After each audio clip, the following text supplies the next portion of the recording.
23 years young. I got genes that are 23 years old. That is a true story. Bringing him on for the first time this show, Flyweight King, Josh Van. What's up, Josh? How you doing, brother? I'm doing great, man. How you guys doing? Doing good, doing good. Nice to see you.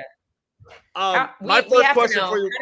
Go ahead. You got it, Dave. Ladies first, Al. I have to know what it's like to make all of us born before the year 2000 feel incredibly old as fans. As one of the first fighter to be, both yourself and your opponent are born in the 2000s. Like, are we really that old? Not really, man. Like, to be honest, I feel old because all this, my little cousin, they be like, they calling me old and stuff already. So yeah. If you're old, we're screwed. So yeah, I know, that's crazy. I guess that generic question after a win, how's life going? Was the fight like you expected? There was a scramble and madness a lot of times in that fight. Crazy fun fight to watch on our end. How you feeling right now on a Tuesday? I feel good, man. I feel great. You know what I mean? Especially with a guy like getting a win with a guy like him.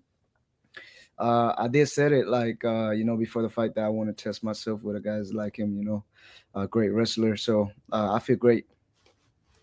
Obviously, like you said, a guy like him, a guy like Ray Tsuruya, who was undefeated at the time, 10-0, and incredibly dangerous.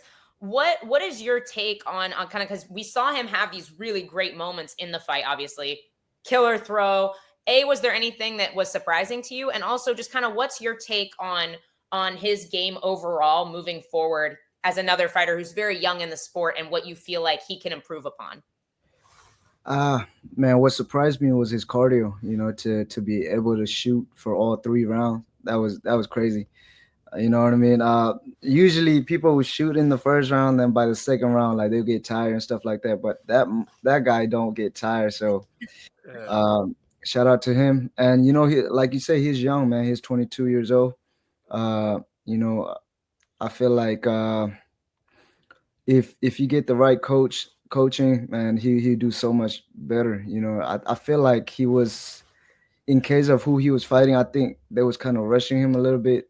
You know what I mean? But like I said, we can't say no to a fight. So shout out to him, man. Yeah.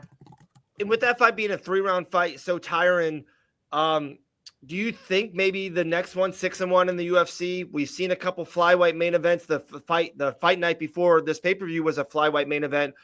Are you hoping for your next fight being a fight night, 5-round main event, trying to get that 5 rounds in you before a possible Pantoja fight in the near future?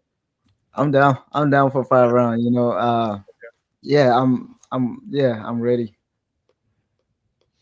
I'm a little disappointed to not see your name in the rankings. I'm sure you are as well. And somebody in the comment section said, he said Van shouldn't have been kicked out the rankings with Asakura still in. Your thoughts on just it seems like there's been kind of a weird vibe surrounding Kai Asakura. The guy comes in from another promotion, immediate title shot, which at the time I think made sense with how dominant Pantoja's been in the division. Mm-hmm. And then gets immediately moved down to number 14. Just give us your all over feelings on the rankings as a whole. With the ranking, man, I was just happy to be in the top 15 for a couple of weeks, and then they decided to take me out. So now I know that all that ranking is bullshit. So I don't really. There is somebody still in the rankings that I know you were previously supposed to fight, which actually my teammate Bruno Silva. Is that I'm not sure honestly when he's going to be back. I know he's injured and whatnot, but is that a fight you'd like to maybe get back? Because he's number 12 right now. If you really want to fight me, then yeah, you know what I mean. I don't choose who I'm fighting, but if you really want to get in there, welcome. One thing that I think it's kind of fun about the flyweight division that it's a little bit it's different from other divisions. To me, the lightweight, you have to win 3 ranked fights and kind of go up like this. With Steve Ursay getting the win, he was number 8, and then all of a sudden it's like he gets a short notice title fight. It can happen quick in that division. There's just maybe not as much depth as other divisions, middleweight, featherweight, stuff of that nature. Like, do you really, Josh, like, do you feel you might be 2 fights away from a title fight? Like, people, like, a lightweight unranked, like Ruffy is probably 5. You know what I mean? Like there's a lot of beef before that. 2-3 fights away, a couple finishes, you're right in that range. Do you feel the same way? Do you not? Am I off base? What do you think about being closer than what people think? Nah, you absolutely right. I feel like in the flyweight, it just depends on who you fight too, you know. Sure.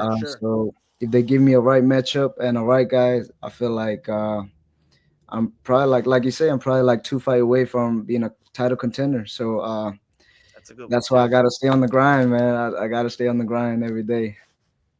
This is a great, becoming one of my favorites. Let's go. Always exciting for sure, man. We love to watch you fight. There was a great question here in the comments as well. DC said that you started training wrestling late and like how, and we're all very impressed with your grappling defense and just how well it fits into your game. So just tell us a little bit about your grappling background overall. My grappling things. When I first started training, I hated jiu-jitsu so much that, you know what I mean, I had to ask my coach, I'm like, so I want to be a fighter, but do I really have to do this jiu-jitsu stuff? And you know what his answer is. He's like, yes, you definitely gotta do it. So like I don't really pay attention to the grappling side. So until I got to 4 ounce like 2 years ago. And you know, when I make my when I was gonna make debut in the UFC, like they scheduled me for a contender series. That's when I start training wrestling.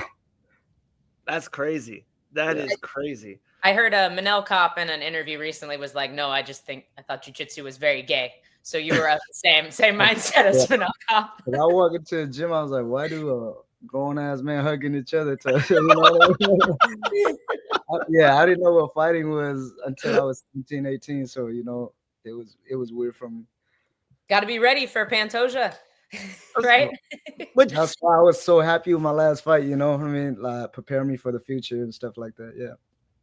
So, my man, with that being said, like, were you a fan of it? Like, did you watch, you know, Mighty Mouse in that run coming up? Or now are you, like, kind of catching up with everything? Like, holy crap, I got to watch all this stuff? Or are you a person that doesn't, like, watch people, you know, TJ Dillashaw and Cejudo, stuff of that nature? No, I didn't know what UFC was. Like, I know everybody know what boxing is, right? I didn't know what UFC MMA was until Conor McGregor and Mayweather fought. Wow. You know, when they keep going back and forward, I was like, who's this white crazy guy? And then I do some research. That's how I know UFC, you know what I mean? And like a couple of my friends, they see me fight in the street and, you know what I mean, in school and stuff like that. So they was like, you got talent. You should do MMA. I was like, what is MMA?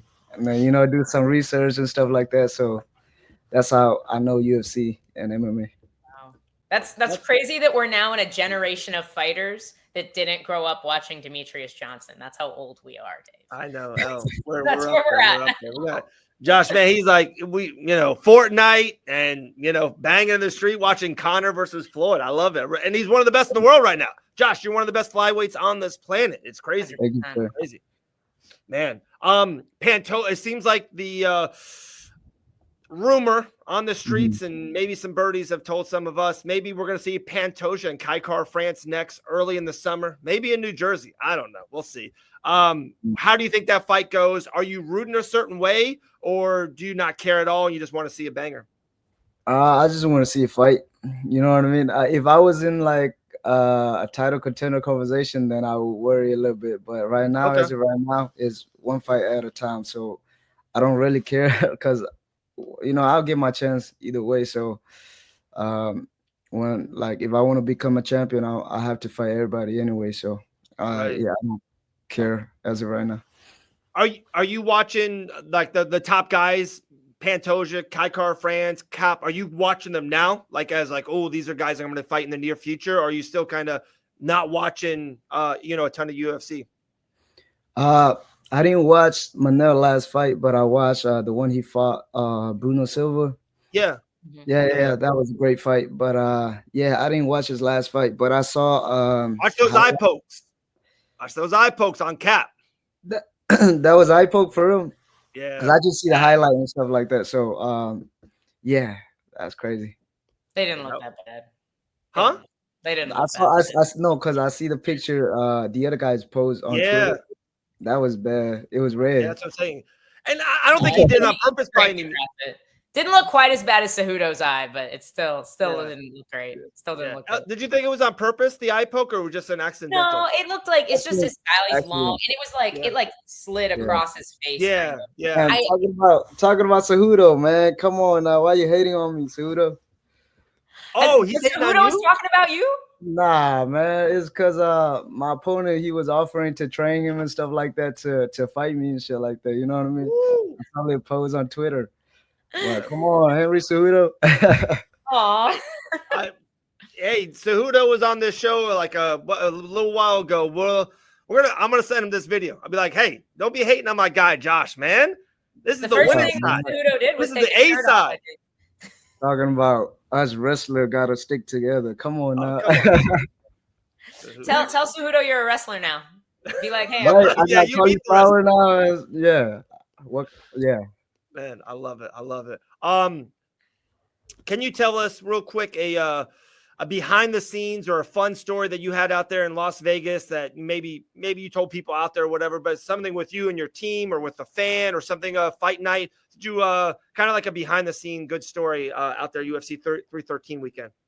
Every fight week, we always have fun, you know how people are like, we about to fight, and then they acting like we not like that, we like to joke around and stuff like that.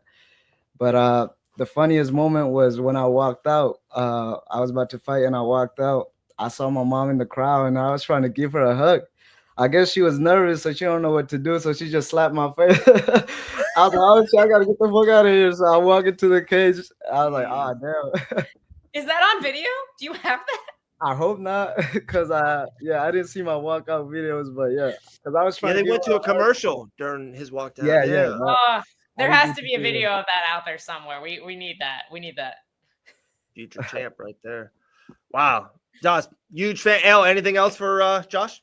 Oh, just big congrats, man. A beautiful performance. Obviously, you're always a treat to watch in the octagon. We had a blast, and I'm sure we will as you work your way back into the rankings, hopefully very soon. Yes, that's for sure. For sure. Guys, 13-2, 6-1 in the UFC, rising superstar, soon to be flyweight UFC world champion, Joshua Van Man. Appreciate your time today. Thank you. Thank you for having me. All right, here we go. Joshua Van. That kid's a stud. Yeah. He is good.